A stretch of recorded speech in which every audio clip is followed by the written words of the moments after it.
aí galera, beleza? Como é que vocês estão? Meus amigos, parece que paz é uma palavra que não existe no dicionário da política brasileira. Mais uma vez estamos mergulhados no completo caos.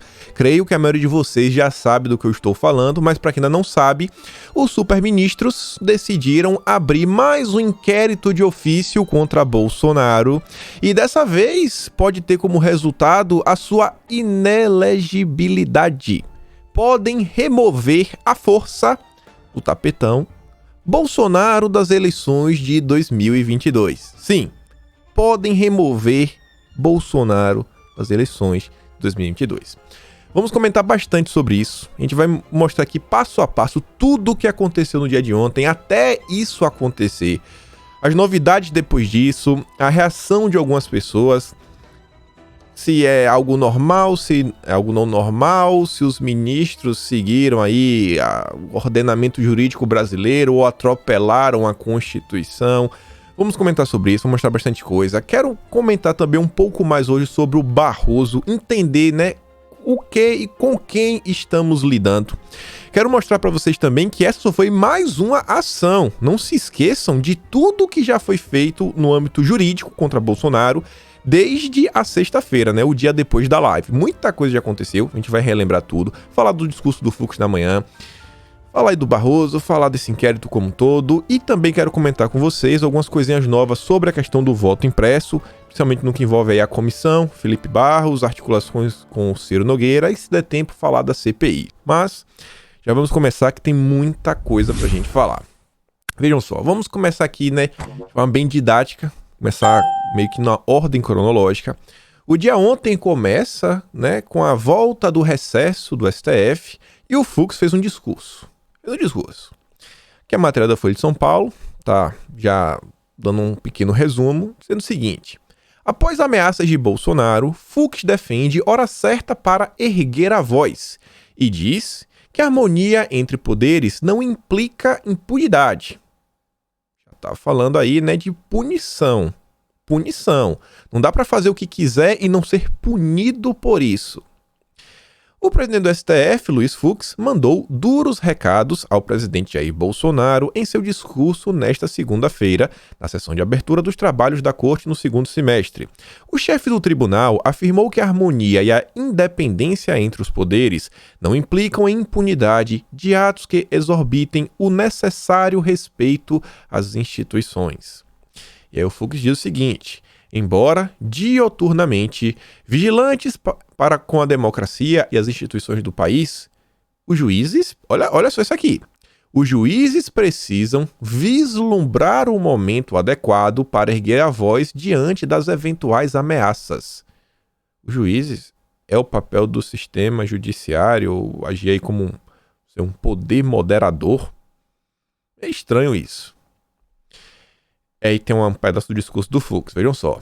É dizer, a manutenção da democracia exige permanente vigilância a ser executada por muitos olhos, mãos e vozes, com obediência a inafastáveis pressupostos. Primeiro, sociedade civil educada e consciente de seus direitos e deveres. 2. Imprensa atuante e independente. A gente tem uma imprensa independente, a gente tem, né, liberdade de imprensa também, nesse Brasil de hoje. 3. Atores políticos cumpridores das regras do jogo democrático e responsivos aos diversos interesses da população. Isso aqui é bem estranho, né? Porque você vê que a pauta de Bolsonaro é uma pauta aí de grande parte da população. Tivemos mega manifestações no domingo, mas parece aí que, sei, né? Para a visão de alguns, Bolsonaro é um golpista e quem estava nas ruas também é um golpista. 4. Magistrados independentes, fiéis à Constituição e às leis. Instituições fortes, inclusivas e estáveis, afirmou Fux. Ele ainda diz o seguinte: Fux disse que as nações só conseguem se desenvolver mediante respeito às instituições e que a democracia nos liberta do obscurantismo e da intolerância. Essa fala do Fux aí me deixa um pouco assim espantado, porque eu não via, né, uma proximidade tão grande do Fux para com o Barroso. Isso daqui, né, parece até que o Barroso escreveu o discurso dele. O Barroso adora falar obscurantismo, o iluminismo a 3x4. Parece aí que a influência do Barroso dentro do STF vem crescendo. Aí, ao longo do dia, teve essa questão. E tivemos também aí uma carta que foi feita, né, pela cúpula do TSE e 15 ex-presidentes da corte saem em defesa do atual modelo de eleições no Brasil. Não só eles, mas também os ministros do STF, com exceção de um. Um não assinou a carta. Quem foi? Já adianto, foi o Cássio. A gente fala dele logo menos. Na nota, os integrantes e ex-integrantes do TSE também, olha só, apontam que a contagem pública manual de cerca de 150 milhões de votos significará a volta ao tempo das mesas apuradoras, cenário das fraudes generalizadas que marcaram a história do Brasil.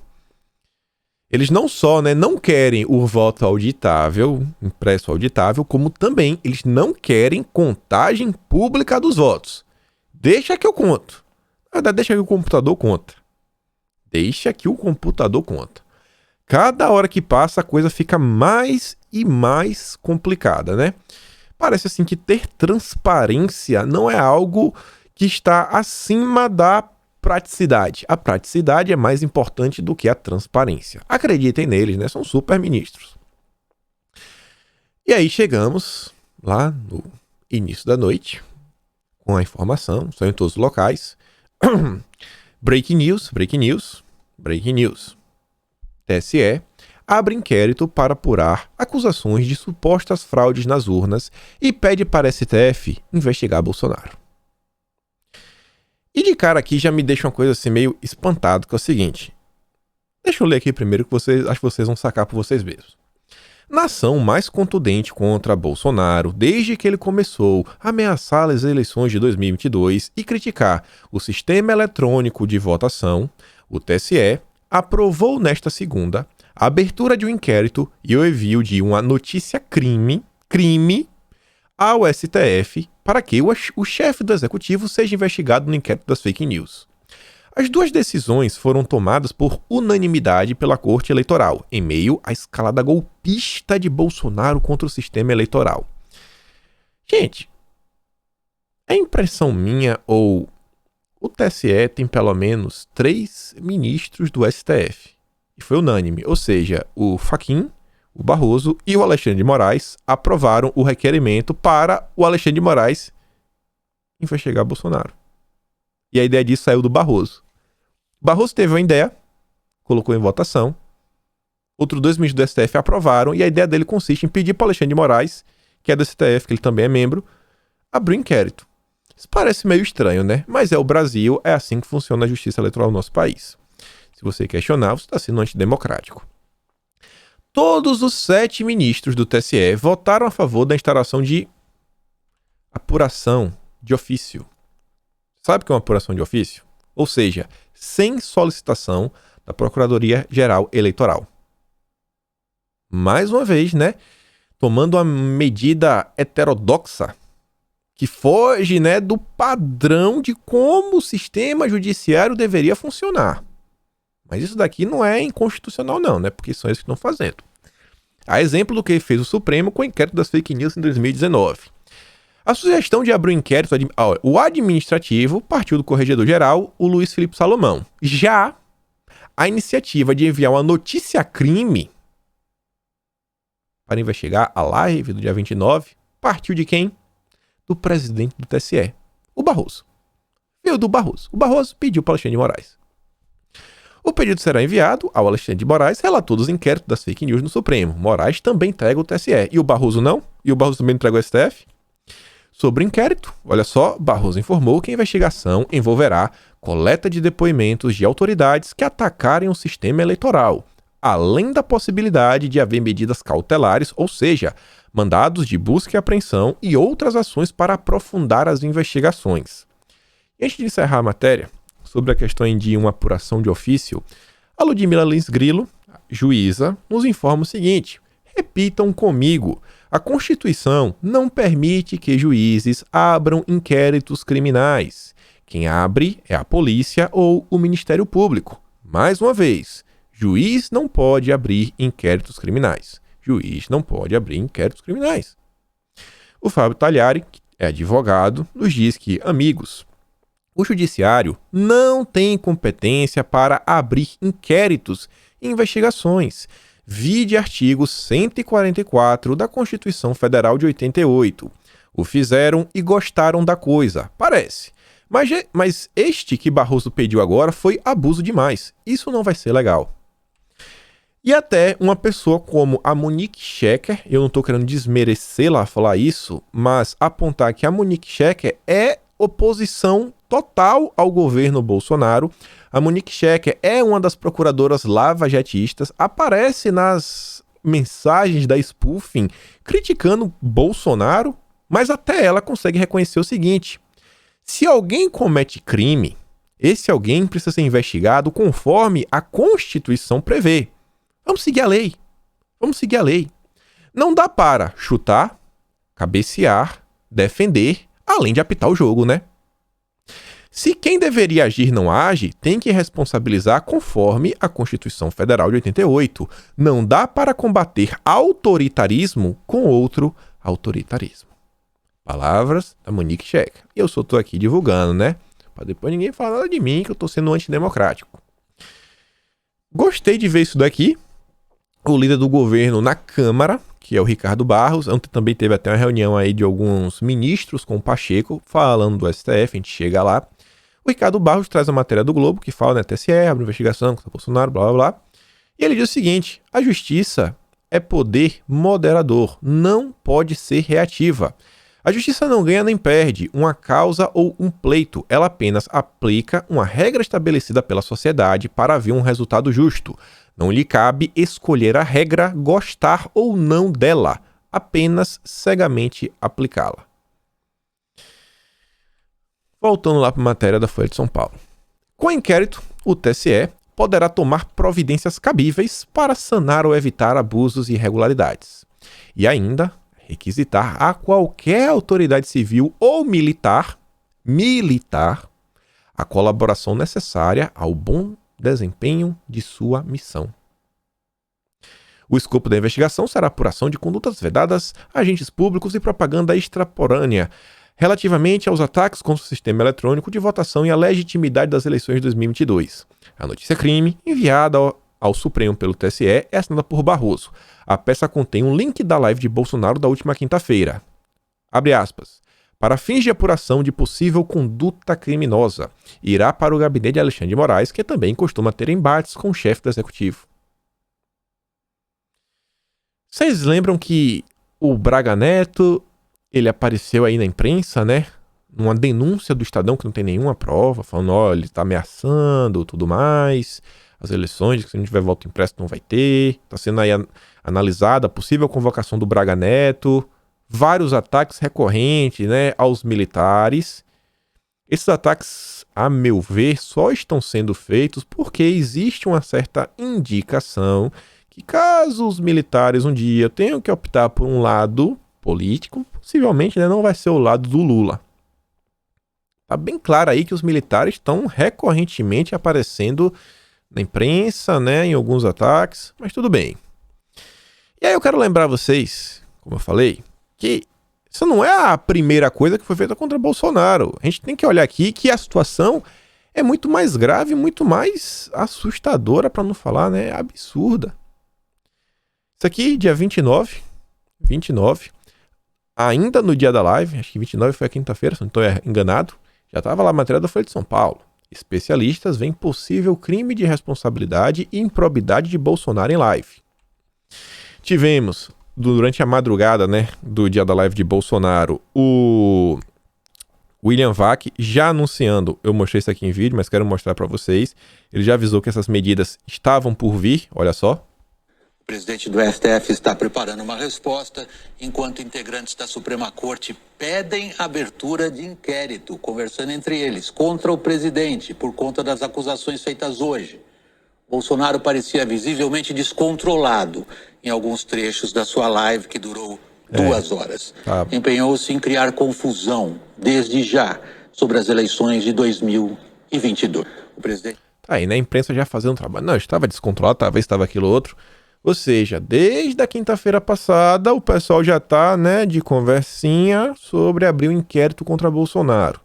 Não foi uma medida tomada agora. Tá todo mundo já sabendo, né?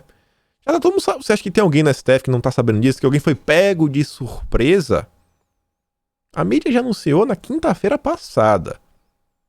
Só tava esperando aí, né, a volta dos trabalhos oficiais. Então a gente falou, e se segunda a gente vai dar uma resposta, a gente vem com tudo. Mas não para por aí. No dia 30, tínhamos lá, né? Fux deve incluir menção às Forças Armadas em discurso com respostas a ameaças golpistas. Tô falando. Tá aí, né? Sempre falando dos militares. Essa era a matéria e eu quero destacar esse parágrafo. O fato do ministro ter sob seu guarda-chuva a Polícia Federal e ter estado ao lado de Bolsonaro em evento para divulgar supostas fraudes nas eleições foi avaliado como um ataque ao pleito. Magistrados estudavam na noite desta quinta se reagiriam à participação específica de Torres. Torres, ministro da Justiça, é ex-policial federal, a PF está sob o guarda-chuva dele. E aí você viu, né, que também, dia 30, Alexandre de Moraes, aqui também foi uma reação, manda Polícia Federal retomar a investigação que apura se Bolsonaro interferiu ou não na corporação. O ministro Supremo determinou sexta-feira a retomada das investigações do inquérito que apura as acusações do ex-ministro da Justiça Sérgio Moro. Decisão de retomar a investigação foi só a primeira de muitas medidas contra Bolsonaro, acreditam os magistrados. Muitas outras estão vindo para aí e contra o presidente no âmbito penal. Que foi o que aconteceu ontem, abertura aí de uma notícia crime, né, contra o presidente. Tá todo mundo sabendo, a empresa tá toda informada, tava tudo aí, só tava dando o dia certo. Todo mundo tava sabendo, né? Nós que somos os últimos a saber. Aqui do dia 31 de julho, Supremo retoma sessões e decide sobre depoimento de Bolsonaro e atuação de Braga Neto. Mais uma vez é a questão dos militares. Tava lá, né? Que o Supremo também deverá tomar uma decisão sobre o pedido de congressistas para que o ministro da Defesa, Walter Braga Neto, seja investigado por ameaça às eleições de 2022. Já pensou se a gente acordar aí nos próximos dias com buscas e apreensões na casa do ministro Braga Neto? Vai ficar meio tenso, né? Meio tenso. Aí a esquerda vem discutindo bastante a questão dos militares. Foi uma matéria longa, não vai dar para comentar no vídeo de hoje. Espero que a gente comente amanhã sobre a questão dos militares, como a esquerda está tentando avançar em cima desse setor. O professor Olavo de Carvalho sempre fala o seguinte: qualquer grande mudança na estrutura da sociedade requer não só o apoio popular. O povo sozinho não consegue fazer nada. O povo precisa ter apoio de algum grupo das elites. Quem são as elites?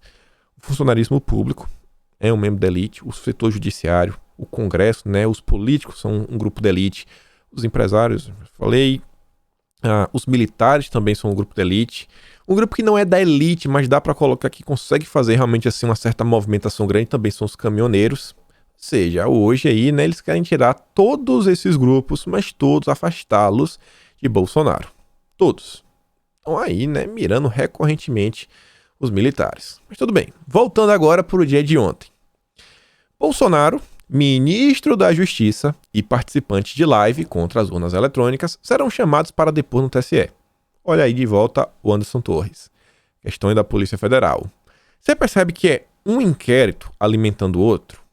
Assim como é a questão da CPI, a CPI da pandemia alimenta a CPI das fake news, o inquérito do STF de fake news, inquérito dos atos democráticos e ainda pede quebra de sigilos desde 2018, que ainda, inclusive pode ajudar aí, né, os inquéritos abertos no TSE sobre, sei lá, disparos em massa nas eleições de 2018.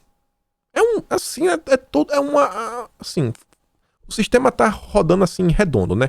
Relógio suíço. Não precisa nem de pilha para funcionar. A corregedoria do TSE deve começar já nesta terça, hoje já deve começar, os trabalhos no inquérito aberto nesta semana como respostas às falas de Jair Bolsonaro. O foco são ataques sem prova contra as urnas eletrônicas e ameaça contra as eleições. O órgão deve começar chamando para depor os participantes da live da última quinta, incluindo o presidente e seu ministro da Justiça, Anderson Torres. Olha só agora, a investigação pode levar à inelegibilidade dos que atentam contra o sistema eleitoral. As decisões do TSE encurralam Jair Bolsonaro nas esferas criminal ao incluí-lo formalmente na apuração sobre fake news e eleitoral, em que pode acabar inelegível se a investigação a ser conduzida pelo ministro Salomão avançar. As mesmas pessoas que tornaram Lula elegível são as mesmas pessoas que estão contrárias ao voto auditável, à contagem pública dos votos, e as mesmas pessoas que estão a favor de abertura de inquérito que juristas apontam que não seguem o ordenamento jurídico. Na minha visão, é melhor, baixa lá o decretão, né, a ordem, assim, o Lula é o presidente do Brasil, não tem mais eleição e a gente vai escolher. É o Lula, a gente quer o Lula e vai ser o Lula, acabou. É o Lula, bota aí o Lula aí que eu tô mandando. Era mais fácil, né? É menos desgaste também. O Metrópolis já informa que Alexandre de Moraes tornará Bolsonaro investigado no inquérito das fake news. Alexandre irá incluir Bolsonaro como investigado no inquérito, atendendo a pedido feito pelos ministros do TSE. O Alexandre de Moraes é ministro do TSE, de maneira unânime para que Bolsonaro seja investigado. Ou seja, ele está atendendo o seu próprio pedido, né? Porque ele votou, foi algo unânime. É possível que antes é possível. Talvez ele escute o Aras. O que seria o primeiro teste de Aras após ter sido reconduzido para mais um mandato. O plenário do TSE aprovou a abertura de um inquérito administrativo e enviou a notícia-crime ao STF para que Bolsonaro seja investigado por fake news contra as urnas eletrônicas. Este documento é que Alexandre aguarda para despachar. E aí, vejam só. Lá vem o Barroso, né? Barroso, fazendo algumas falas.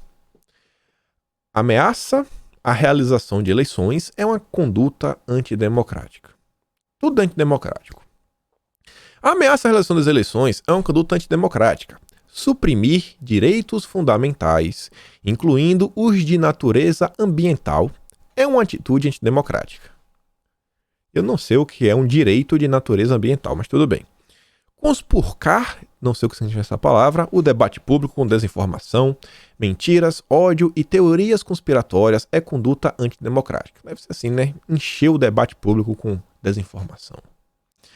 Há coisas erradas acontecendo no país e nós todos precisamos estar atentos. Precisamos das instituições e precisamos da sociedade civil, ambas bem alertas. Nós já superamos os ciclos do atraso institucional, mas há retardatários que gostariam de voltar ao passado. E parte dessas estratégias inclui ataques às instituições. É toda hora essa questão de instituição para cá, instituição para lá. Agora, assim, né, você vê a palavra democracia, né, do grego, né, é o governo, assim, do povo, né? Esquece o povo.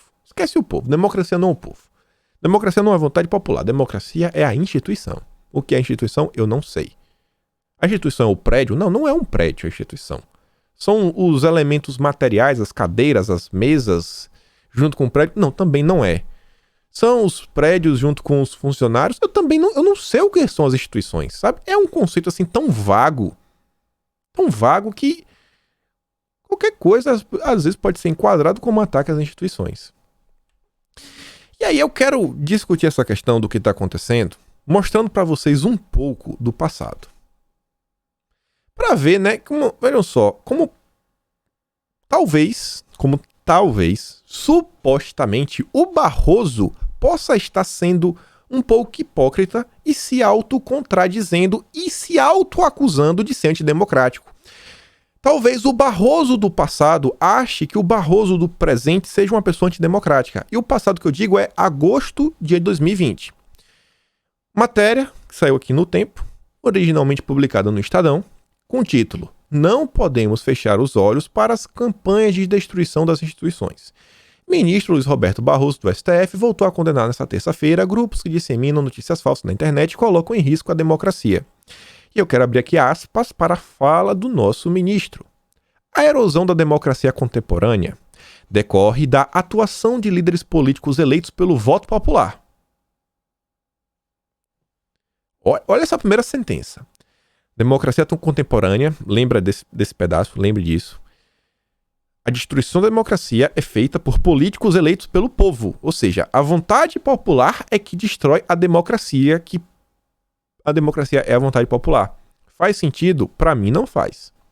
Depois de assumirem cargos, tijolo por tijolo, desconstrói algum dos pilares da democracia de forma paulatina e sutil. Muitas vezes, nenhum ato isoladamente é identificado como uma agressão à democracia, mas o conjunto desses atos significa verdadeiramente seu enfraquecimento. Mais uma vez, o conceito geral. Ele respirou, mas ele respirou aqui, ele mostrou a caixa do medicamento polêmico para a EMA, ele andou de moto, ele falou mal do Lula. Você junta tudo? Antidemocrático. Está destruindo a democracia. Como? É a conjuntura. Você percebe que é um conceito... A gente está lidando literalmente o seguinte. Eu defino o que é democracia e o que não é. Mas o conjunto desses atos significa verdadeiramente seu enfraquecimento. Seja pela concentração... Olha só, o que pode significar, né, o enfraquecimento da democracia. Concentração de poderes no executivo, o que não está acontecendo... A democracia se enfraquecer é o executivo ter um poder concentrado.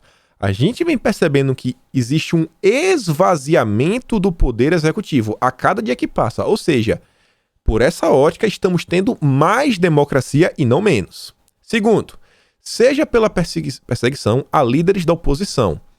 Bom, eu tô vendo assim pessoas de lados diferentes, né? Não de lados, mas assim, eu tô vendo de um lado perseguir o outro. E é o lado... Assim, o lado que está perseguindo, em geral, é o lado que se auto-intitula de democrático, ou seja, também não se encaixa nesse perfil.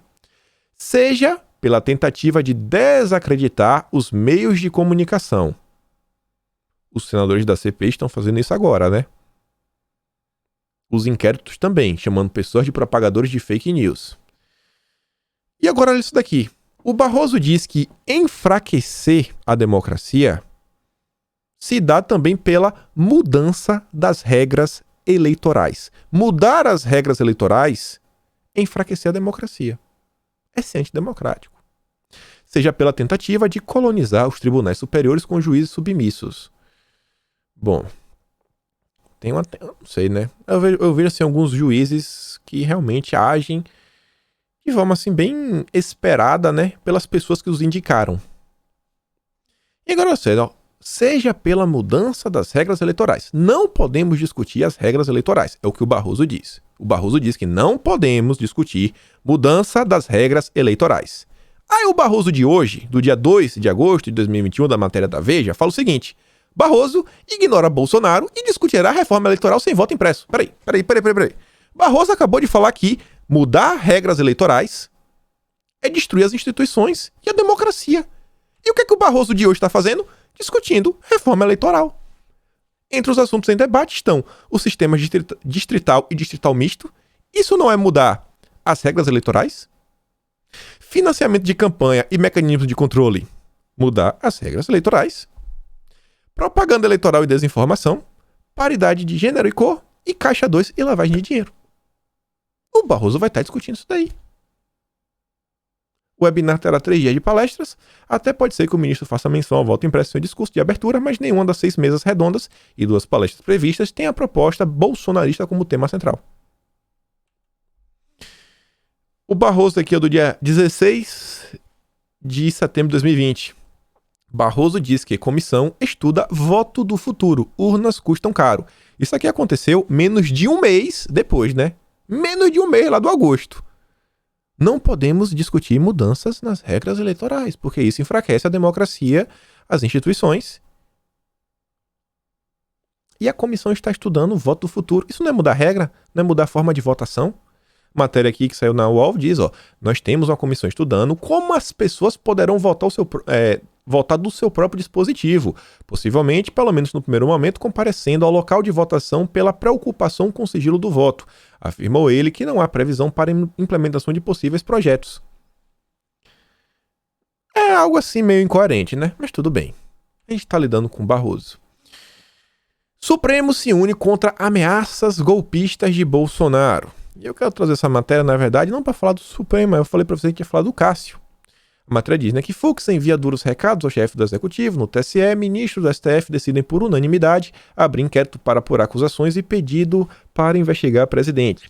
E aí falava que também teve a carta aí contra o voto auditável. E olha só, Dos atuais integrantes do Supremo, o ministro Cássio Nunes Marques, que foi indicado por Bolsonaro, é o único que não assinou o documento conjunto. Fala dele, Cássio, 27 anos, não assinou. Da atual composição do STF, ele é também o único que ainda não integrou a Corte Eleitoral. E Cássio, olha só, o Cássio também afirmou o seguinte: considera legítimo aí, né, o posicionamento externado pelos colegas sobre a questão do voto auditável, mas já antecipou que vai votar a favor da mudança do sistema eletrônico de votação, caso seja aprovado pelo Congresso e posteriormente julgado pelo Supremo. Abre aspas. Feita tal ponderação, o ministro Nunes Marques reconhece que o debate acerca do voto impresso auditável se insere no contexto nacional como uma preocupação legítima do povo brasileiro. E se vir, eu sou a favor. Parabéns, Cássio. Parabéns. Parabéns. Mas o único, né? 9-1. Espera aí que seja 9-2, né? Espero que o Mendonça também seja a favor disso e seja logo aprovado. Cássio, né? Cássio. Se analisar o Cássio aí nos últimos meses, desde a sua indicação, dá pra falar que tá nota 7. Dá pra falar. Está sendo bem justo. E, gente, eu quero assim que vocês entendam que a gente precisa entender, né, quem são as pessoas que participam do debate político, né, os atores políticos. A gente comentou isso daqui no passado, tem mais de um ano que a gente comentou sobre isso. Mas quem é o Barroso? Por que o Barroso está agindo dessa forma? Será que o Barroso agindo assim é algo novo? É algo que, sei lá, ele mudou de opinião? Ou era algo que a gente já poderia esperar? Será que o Barroso só está tendo assim uma ação completamente esperada pelas coisas que ele defende publicamente, não faz questão de esconder? E aqui eu quero mostrar para vocês 2 artigos do Barroso, principalmente para vocês entenderem o seguinte: a gente foi para as ruas de forma massiva, manifestação gigante, assustadora. E existe um grande grupo da sociedade, possivelmente um grupo majoritário, apoiando o voto auditável com contagem pública dos votos. E ainda assim o Barroso está se colocando de forma contrária. Por quê? Ele já explicou. E vejam só. Eu não lembro da data, mas é um artigo do Barroso intitulado Justiça, Empoderamento Jurídico e Direitos Fundamentais. Logo na introdução, o Barroso fala o seguinte: eu tenho muito prazer de estar aqui e de compartilhar com todos algumas ideias e reflexões sobre incorporação da justiça como um dos objetivos do desenvolvimento sustentável na sua configuração pós-2015. E aí olha o que ele diz: sou grato à Open Society Foundation, que é a fundação do Jorge Soros, e particularmente ao senhor Pedro Abramovay pela distinção ao convite. O Pedro Abramovay, né, é o presidente da Open Society Foundation na América Latina e no Caribe, fundação do Jorge Soros. Lá à frente nesse artigo, no item 4, a promoção de direitos humanos por meio do sistema de justiça, a experiência brasileira. Esse artigo aqui deve ter mais de 5 anos. Olha o que o Barroso já falava e veja o que foi que aconteceu ao Supremo Tribunal Federal ao longo dos anos. O Brasil, como boa parte dos países da América Latina, tem uma tradição de executivo forte e de legislativo relativamente frágil. Isso vem mudando. A novidade na paisagem institucional do país é uma vertiginosa ascensão política do poder judiciário e particularmente do Tribunal Federal. Nos últimos anos, o STF tem desempenhado com grande visibilidade o papel de defensor dos direitos fundamentais e das regras do jogo democrático. Também o STJ, mais alta corte para aplicação de direito federal, tem proferido decisões relevantes. A seguir uma breve notícia da atuação de ambos os tribunais em áreas como educação, saúde, igualdade perante a lei e proteção ambiental. Então Barroso acha assim, sabe, uma novidade, uma coisa interessante, né? Uma vertiginosa ascensão política do STF. Cada ano que vem se passando, o STF nem vem crescendo. A gente está vendo um agigantamento de uma instituição brasileira. Ainda nesse texto, né, esse parágrafo aqui, ó, ainda faz parte, aqui abaixo da linha vermelha já é outro artigo.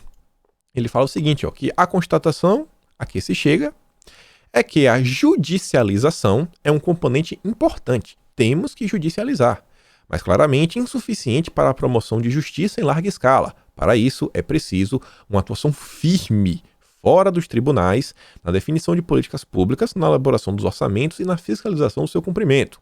o que, uma vez mais, traz o foco para a questão do empoderamento legal dos desfavorecidos, como instrumento indispensável para uma agenda capaz de enfrentar a pobreza. E esse outro aqui é, assim, o melhor de todos. O melhor de todos. Que é que o Barroso, ele não faz questão de esconder mais nada, nada. A primeira palavra já diz tudo. Contra-majoritário. Contra a maioria. Contra a maioria. Representativo e iluminista. Os papéis dos tribunais constitucionais nas democracias contemporâneas. Contemporâneas. O que é que o Barroso falou lá atrás que eu falei? Ó, grave isso daqui. A erosão da democracia contemporânea. Você acha que o Barroso, ele usa essas palavras, esses termos, de forma aleatória? Você acha lá que o Fux falando de obscurantismo, isso tudo é de forma aleatória? O Barroso, ele tá pensando 40 anos no futuro. Enquanto a gente está lidando com a pauta, que é a questão do voto auditável, o Barroso tem na cabeça dele um sistema de sociedade que, por ele, seria implantado no país. Ele até sabe qual é a melhor forma de divisão de poderes. Se são 2, se são 3, se são 4, se é semipresidencialismo, se é império, quem seria o imperador. Sabe de tudo. E não é brincadeira não, a gente vai chegar lá. Judicialização e ativismo judicial não são a mesma pessoa, são primos, vêm da mesma família, frequentam os mesmos lugares, mas têm origens e causas imediatas diversas. Ativismo judicial é uma expressão cunhada nos Estados Unidos que foi empregada, sobretudo, como rótulo para qualificar a atuação da Suprema Corte durante os anos em que foi presidida por Will Warren, entre 54 e 69. Ao longo desse período, ocorreu uma revolução profunda e silenciosa em relação a inúmeras práticas políticas. O Barroso vinha falando que, democracias contemporâneas, você vai pegando uma conjunção de ações, que mudam a sociedade e isso leva ao enfraquecimento da democracia. Mas isso daqui não, porque isso aqui é o ativismo do bem. Conduzida por uma jurisprudência progressista em matéria de direitos fundamentais, ou seja, conduzida com a ótica a um viés da extrema esquerda, esquerda comunista. Todas essas transformações foram efetivadas sem qualquer ato do Congresso ou decreto presidencial. A mudança da sociedade, agora eu estou começando a entender. A democracia se enfraquece quando o povo, a sociedade, vai impondo a sua vontade, através dos políticos. Isso é acabar com a democracia. Fortalecer a democracia é quando essas mudanças são feitas sem qualquer ato do Congresso ou decreto presidencial, ou participação da sociedade. A partir daí, por força de uma intensa reação conservadora, a expressão ativismo judicial assumiu nos Estados Unidos uma conotação negativa, depreciativa, equiparada ao exercício de impróprio do poder judicial. Os conservadores que dizem que é errado, impor à força via judicial a sua vontade, Isso aí é coisa.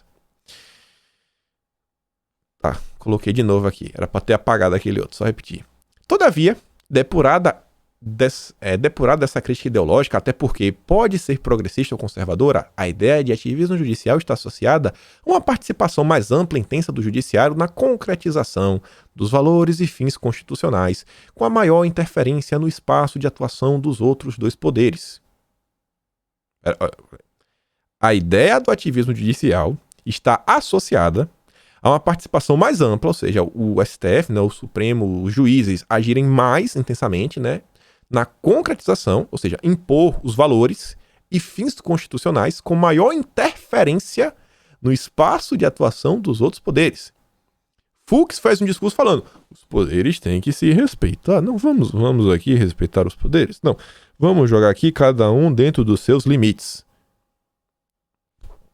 Em muitas situações, sequer há confronto, mas mera ocupação de espaços vazios. Não só estamos ocupando espaços vazios.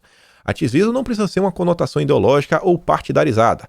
Para citar um exemplo bem visível, o Tribunal Constitucional Federal Alemão é mais ativista que a Suprema Corte Americana, mas bem menos politizado. Dificilmente uma decisão como Bush v. Gore teria vindo de, A judicialização, como demonstrado acima, é um fato, uma circunstância do desenho institucional das democracias contemporâneas. Já o ativismo é uma atitude. A escolha de um modo específico e proativo de interpretar a Constituição, fazer malabarismo, expandindo o seu sentido e alcance. Nesse artigo também tem, o papel iluminista. E por fim, e aqui está a explicação porque o Barroso não escuta vocês, está lá. A conclusão. O terceiro ponto é que as democracias contemporâneas são feitas de votos, direitos e razões. Juízes e tribunais, como regra, não dependem de votos, mas vivem da proteção de direitos e do oferecimento de razões.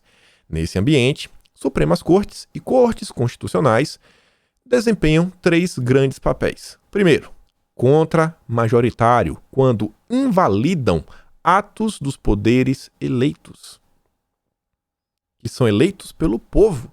O papel que o Barroso vê na democracia contemporânea das Supremas Cortes e Cortes Constitucionais passa por invalidar atos de poderes eleitos.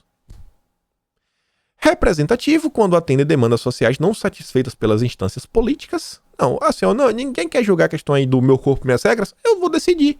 Mas você não é deputado, você não foi eleito. Não importa, eu vou decidir. Representativo, quando atende demandas... Iluminista, quando promovem avanços civilizatórios, independente das maiorias políticas circunstanciais. Que é um grande exemplo do que é um avanço civilizatório, o voto do futuro. O voto do futuro. Esta última competência, com intuito, deve ser exercida em momentos excepcionais e com grande cautela, pelo risco autoritário que envolve. Mas a proteção, blá, blá, blá, blá, blá, blá, blá, blá, não pode depender de votação majoritária ou pesquisa de opinião. A proteção de grupos na sociedade, né, não pode depender de votação majoritária ou pesquisa de opinião. Esquece a maioria, esquece a maioria. Nesse artigo, que é uma das referências que o Barroso se utiliza, a primeira delas, Pedro Abramavai, que lá no outro artigo que a gente comentou primeiro, tá lá, sou grato ao Open Society Foundation, particularmente sobre Pedro Abramavai. Fundação de Jorge Soros, tá aqui, ó, Pedro Abramavai. Agradecendo o Felipe Neto, né, aquele vídeo que ele fez pro New York Times, falando que Bolsonaro, na verdade, é o pior presidente do mundo. Até o Patrick Gaspard, naquele momento era o presidente da Open Society Internacional também, compartilha o Felipe Neto. Você tá entendendo o tamanho da força que a gente tá lidando, ou qual é a situação que a gente tá lidando? Não é assim, ficou fora de padrão. E olha só esse dado aqui. Isso aqui é um artigo do Barroso. Revolução tecnológica, recessão democrática e mudanças climáticas. Os limites da lei no mundo que vem mudando, né? Na mudança do mundo. Esse artigo aqui, gente, é de 2019. Eu acho que eu tô atrás de fazer uma coisa nele, mas tá aqui, ó. Olha só. O índice. O mundo tem uma melhora significativa. Cadê? Onde acho? Tô querendo botar a canetinha. Não tô ligando. Ops, agora foi. O mundo tem uma melhora significativa. O avanço dos valores iluministas. O papel crucial das instituições. As lições para o século XX. Transformações e aflições do século XXI. A crise da democracia. A revolução tecnológica. A revolução tecnológica, né? Volta do futuro. Os desafios do nosso tempo, limites e possibilidades da lei. Alguns riscos da revolução tecnológica. A democracia e seus inimigos internos. E nesse daqui, olha só esse parágrafo, né? No nível político, as instituições existem para criar uma ordem estável que reduz o nível de incerteza nas interações humanas. Na frente econômica, as instituições são responsáveis pelas oportunidades criadas em uma dada sociedade, pois são fatores decisivos para o comportamento humano e a definição dos custos de produção e transação. Eles definem e limitam as escolhas que as pessoas podem fazer. As instituições definem as suas escolhas. Os incentivos resultantes do arranjo institucional escolhido são determinantes para definir quais habilidades e conhecimentos serão mais valiosos e quais comportamentos recompensam melhor indivíduos e empresas. São as instituições que decidem, né? Quem vai ser escolhido, quem vai ser reconhecido e tratado como valioso e quem não vai. Aqui estão alguns exemplos de como a maior ou menor eficiência das instituições determina o destino das nações.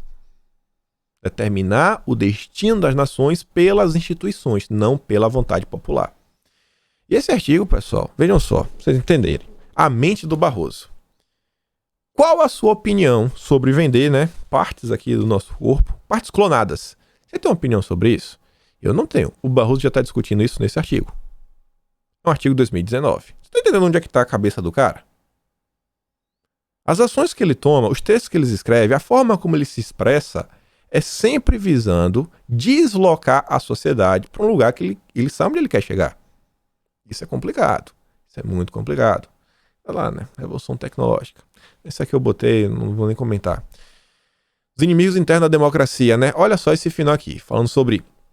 Vou ler a partir daqui assim, ó. Na verdade tem que ler aqui para pegar o contexto.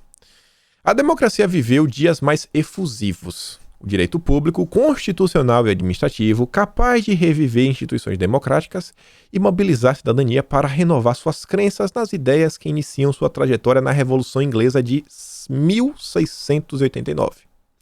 E viveram um auge em virada do século XX para o 21º. É o auge da democracia. Estado de Direito, governo da maioria, limitação do poder, respeito pelos direitos fundamentais e livre iniciativa. Tais inovações incluirão um novo olhar sobre a doutrina da separação de poderes.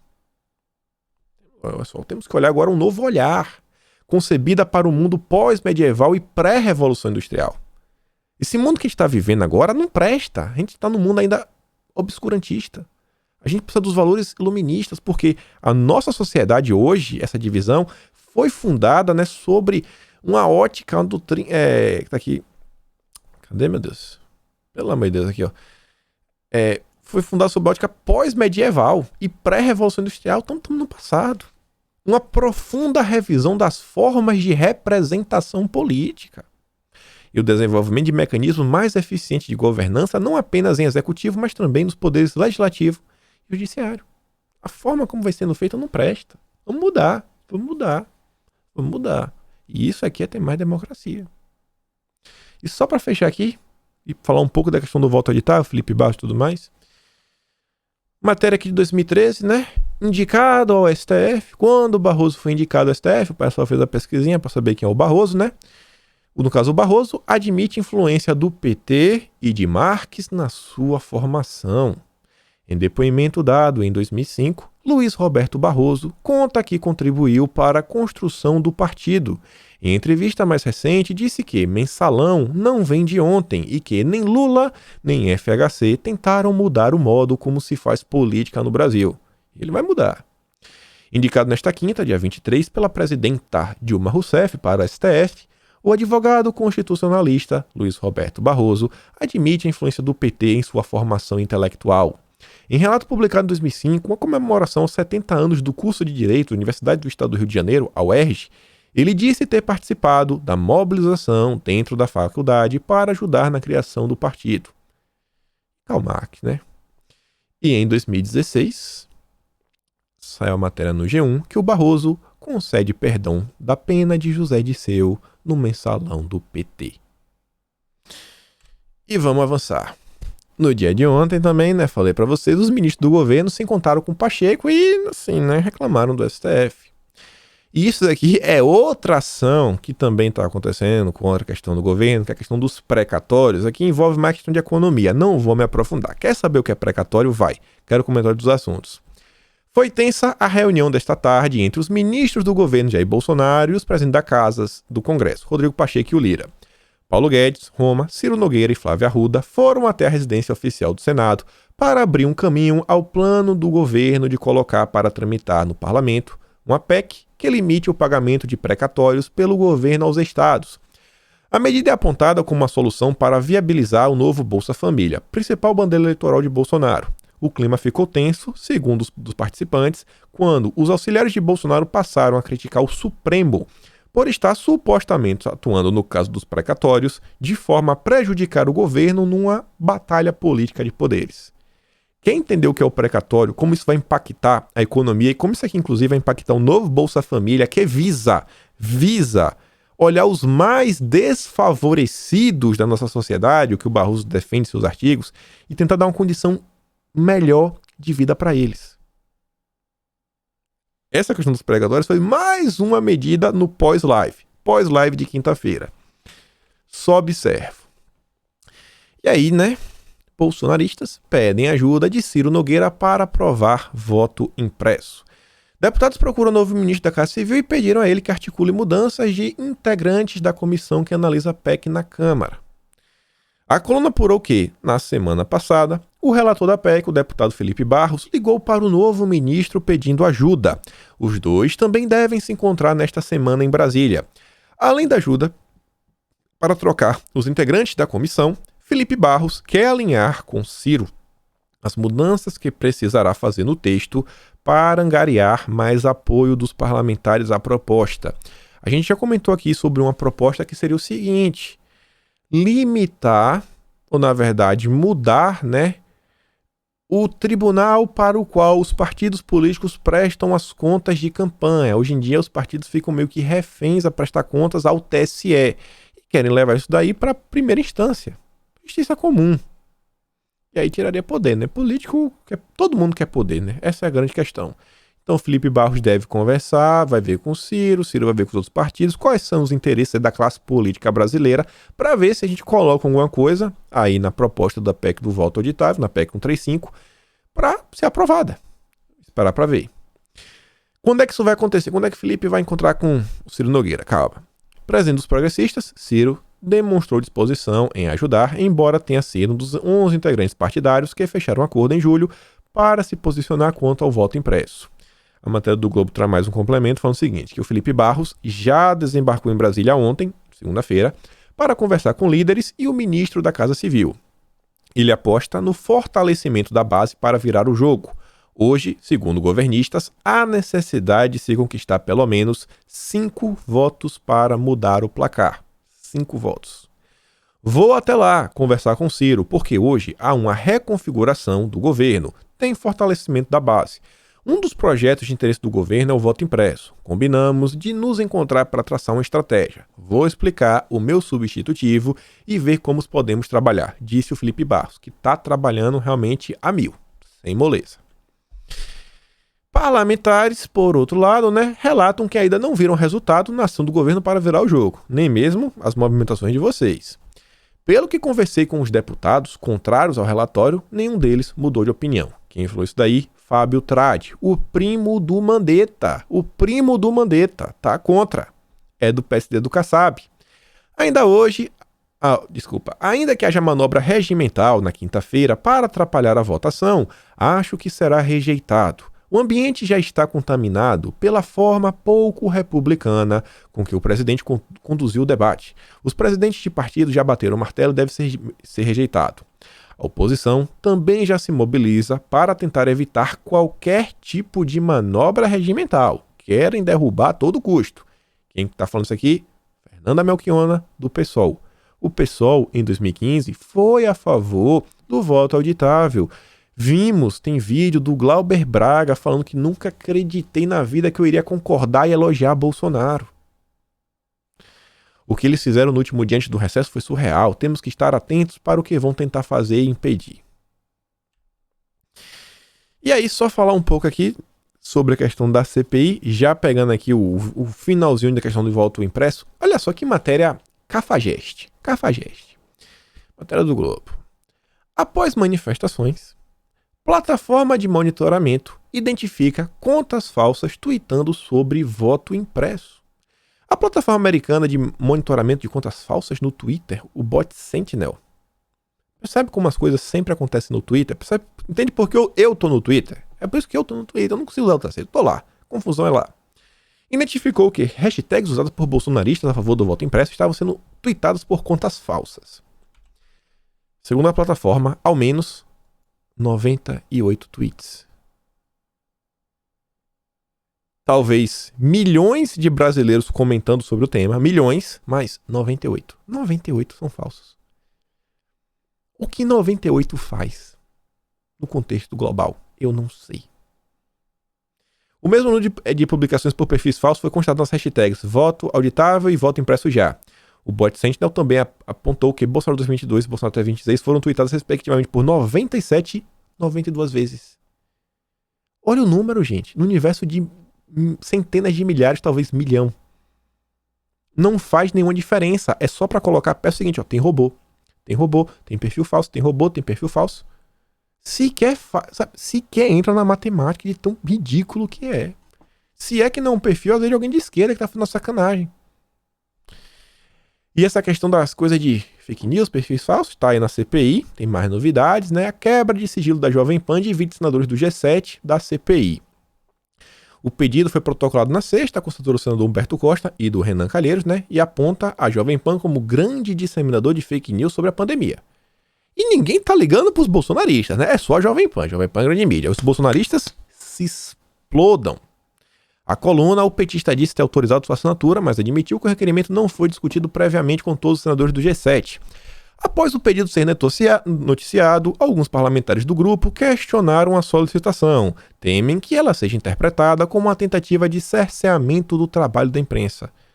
Só a da Jovem Pan, os outros não. Os outros é algo justo e belo e moral. O próprio relator Renan Calheiros relatou aliados no fim de semana ter dúvidas sobre a pertinência do requerimento. O da Jovem Pan. Matéria aqui da Globo. CPI comete abuso de autoridade. É fato que a rádio apoia o governo Bolsonaro, mas não se pode atacar uma empresa jornalística sem um mínimo de explicação convincente. Deveriam ir em cima do funcionário da rádio identificado como ligado ao gabinete de ódio do Palácio do Planalto. Assim, não persegue a Jovem Pan, mas persegue o jornalista. Aquele cara ali que é de direita pode perseguir. A Jovem Pan pode ter sua linha editorial e não pode ficar submetida a esse constrangimento. É um claro abuso de autoridade. E os sites bolsonaristas? Bom, a Globo falou sobre os sites. É preciso investigar os blogueiros bolsonaristas que recebem dinheiro do governo para estimular a militância. Recebe dinheiro é cara pálida. Quem foi que disse, Merval Pereira? Quem foi que disse? Foi o seu jornalista? Foi o seu grupo jornalístico? Foi? A perseguição no Brasil é algo assim abjeto, né? Deixa a gente enojado. E com objetivos claros de perseguir pessoas, demoralizar jornalistas de oposição. O mesmo aconteceu na gestão Dilma. Ele, o Merval, sequer chama de jornalista, trata como blogueiro, e ele que está sendo atacado. É uma atitude legal que precisa ser combatida, mas um órgão profissional de imprensa estabelecido não pode sofrer ameaça. Os outros não são, né? Os outros não são estabelecidos, os outros não são profissionais, é um monte de pé rapado, sabe? Imbecis, pessoas que não têm que ter direito a ter a voz no debate público. E a última matéria aqui do vídeo de hoje é a seguinte. Nossa, quando eu fico puto nessas coisas, sabe? Tratam as pessoas do nosso espectro político como lixo. A gente é pior que lixo. Porque lixo, pra eles, ainda pode ser reciclado. A gente é pior que lixo. A gente não tem o direito de sobreviver, de respirar. Tem que eu vou colocar uma cota aí de oxigênio. Ela tá respirando demais. O Bolsonaro tem que respirar pouco. Senadores querem encerrar a CPI em setembro. Com um prazo prorrogado até o dia 5 de novembro, a CPI deve encerrar quase 2 meses antes. Mas o plano dos senadores, independentes e de oposição da comissão, é o de apresentar um relatório no final, o relatório final em setembro. Há pontos, porém, nos quais a CPI precisa se concentrar para entregar o relatório antes do prazo final. Um deles é a investigação da gestão dos hospitais federais do Rio de Janeiro e as organizações sociais no estado. Outro ponto que a CPI pretende avançar nas investigações é o das relações da Precisa Medicamentos com o governo na compra do imunizante da Covaxin, né? E aí fala da questão do depoimento do Max, que deve ser na próxima semana. Vamos ver. Toda hora estão protelando. O grupo de trabalho responsável por essa área listou 21 influenciadores e 11 parlamentares que divulgaram informações falsas. Os senadores vão pedir ao Supremo o compartilhamento de informações do inquérito das fake news. A CPI também pretende considerar no relatório os dados objetivos sobre quem lucrou com a indicação de medicamentos que não são eficazes. Vocês estão aí, gente. Esse é o Brasil, cara. Meu Deus, é um crime apoiar Bolsonaro. É o crime. Qual o crime de Bolsonaro? É pedir transparência, é dar voz ao povo. Eu queria xingar nesse momento, sabe? Queria xingar. Mas não vou fazer isso. Eu tô muito puto. Desde ontem, quando eu vi isso daí, eu não acreditei, sabe? Eu tava fazendo uma live discutindo aí, videogame, anime. Aí me mandaram isso daí, eu falei, eu não acredito. Eu não tô entendendo. É o Brasil. É natural ter assim, um ministro que pense como um Barroso. É natural, né? A gente agora viver sobre esse novo sistema jurídico, apuração de ofício. Cara, só me causa indignação. Sabe? Vocês estão putos, gente. Tá todo mundo puto, né? Enfim, compartilha o vídeo. A gente se vê amanhã e